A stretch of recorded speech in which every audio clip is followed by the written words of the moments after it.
Hey, this is Krista. Welcome back to my channel. So today we're going to be talking about why I think that Christians should be celebrating Jewish holidays.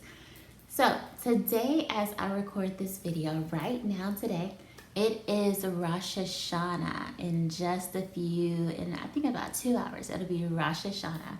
And Rosh Hashanah is the Jewish New Year. So just like we celebrate here in the United States and across the world the new year of the Gregorian calendar, which is January 1st, today also marks the new year in the Jewish calendar. And so today on September the 6th, so that day is called Rosh Hashanah.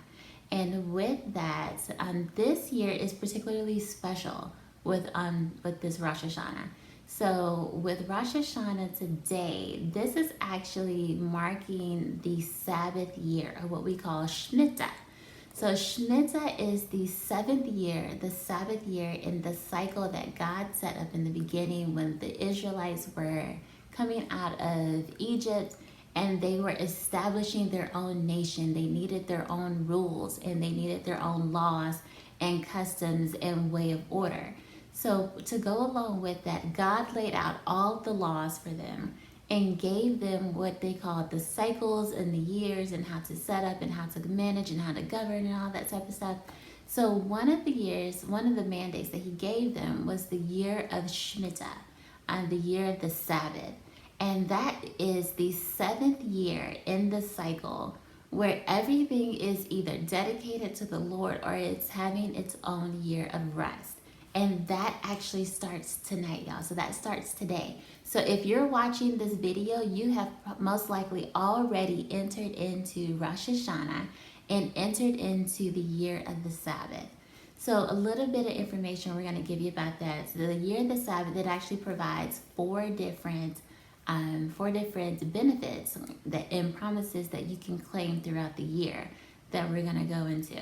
And so those benefits, just to give a heads up, are rest, provision, freedom, and debt cancellation. So very important. But let me go ahead and answer why I personally think that Christians should celebrate Jewish holidays. So as a Christian, we believe that we believe the entirety of the Bible, the Old Testament and the New. So whereas even today in 2021, we do not necessarily live in Israel to be able to enact the laws that were specific to the particular land. But with that, I'm of the particular belief that if international Jews are celebrating a particular holiday based on the laws that governed the Israelites when in the Old Testament, I wholeheartedly believe that we should be celebrating them too as Christians. And so as Christ said he did not come to abolish the law, to get rid of it, but he came to fulfill the law. So even in the fulfillment of the law, there are festivals, there are celebrations, there are cultures, there are things that we should be partaking in. I think today, even as Christians, that we should have the ability to go through and celebrate those particular holidays and festivals as well, as a way of dedicating our time back to the Lord as well. So to go along with that, this is definitely one of the holidays that is celebrated globally. It's celebrated by every Jew that you'll come across, is Rosh Hashanah, the beginning of the new year.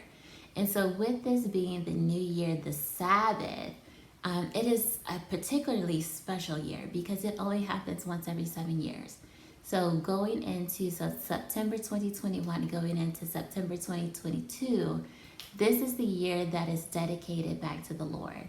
So there are references that we'll put down below in the show notes that you can reference the scriptures where all of this takes place.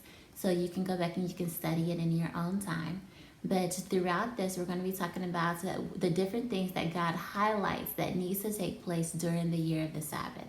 And the first thing that he says needs to take place during the year of Sabbath the year of the Sabbath is that it needs to be a year of rest. It needs to be a year of rest for the land. And so to go along with that, everything that the land provides for us, it needs to be a year of rest, of renewal, of refreshing, And I believe that that applies to us as well. Like, this needs to be a year of refreshing for you. This needs to be the year that you get your fight back. This needs to be the year that you get your vigor back. This needs to be the year that you get your joy back. This needs to be the year that you are poured into so that you can go forth and you can spend the next 6 years living out everything that God is, that He has designed for you to do. So that's the first thing that is dedicated, that is mandated actually, within the year of the Sabbath. It is a year of rest. So the second thing that is mandated in the year of the Sabbath, that it is a year of provision. So the Bible says in Leviticus that God even, like as God was giving out the instructions about the Sabbath, He already knew who He was talking to. He already knew who the people were. And He was like, with this, when I tell you that with the year of the Sabbath, that you need to not work the ground, you need to not till it, not cultivate it whatsoever. He was like, I already know that y'all are going to be like, what are we going to eat for a whole year? We're going to starve to death if we don't work this ground. And He said to them, He was like, I will provide extra blessings for you for in the ground the year before, so that it sustains you all the way through the Sabbath year and into the next year going forward. And so that is just it is a year of provision. It is one we have to trust in God to be able to do that. So it's a year of trust, that we believe God at His word, that we believe that what He said He was going to do for us the prior year, that is going to take place, and it's going to work its way all the way through, not only this year, but the next year and the next after that. So in that particular passage that He mentions in Leviticus, He goes from the 6th year all the way to the 9th year. He said, I've got you covered in that time. The time that you're not working the ground and the time that it's not producing for you, I've got you covered in that time. So not only is it a year of rest, it is a year of trust and provision. It is also a year of freedom from bondage. And so with this, I think it's in Deuteronomy, that God says that any slaves that you own are to be released, and they are to be freed in the 7 years.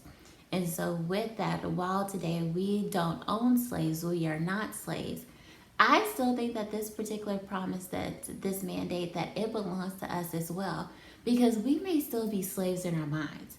We still may be slaves in our thinking. We still may be slaves to particular foods, alcohol, sex, drugs, whatever. We may have an addiction to that. We become slaves to that as well.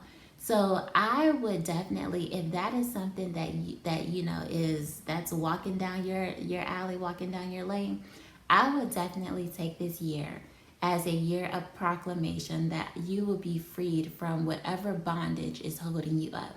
If it's a broken mindset, if it's an addiction, if it's, anything that is keeping you from God's best, that is keeping you from walking on the path of purpose and destiny with Him, I would definitely be claiming this year as a year of freedom from bondage.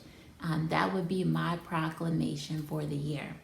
So, and then the fourth thing that I found throughout the scriptures referencing the Sabbath year, or Shemitah, and so it is a year of debt cancellation. So most people be like, hey, that's where we want to start. We want to start with the debt cancellation. But with this, God says in the Bible that every 7 years we are to release the debts that our brothers owe us, our brothers and sisters owe us. So all debts will be canceled during this particular year. And so any debts that you owed will be canceled during this particular year. And I wholeheartedly agree. And I claim that as my promise for this Shemitah, for this 7-year cycle, that every debt that I have is going to be canceled this year.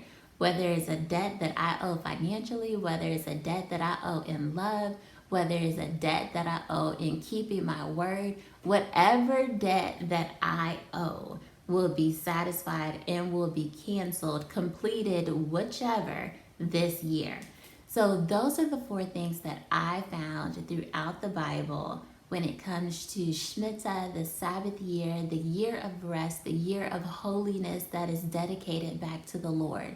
If you have found anything else about Shemitah, the Sabbath year, definitely let me know in the comments so I can go and I can study that as well.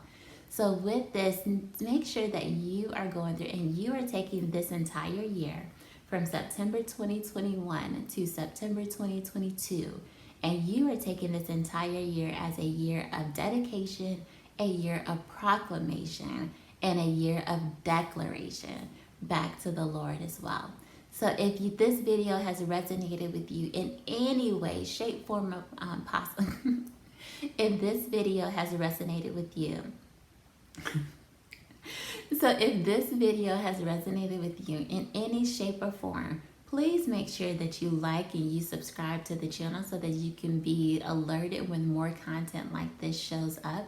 And so definitely let me know what you thought about this, whether or not you will be celebrating Rosh Hashanah, or if you will also be dedicating this particular year going to the Lord as well. So definitely let me know so that I can support you along on your journey. So that is it for now, and I will see you on the next video.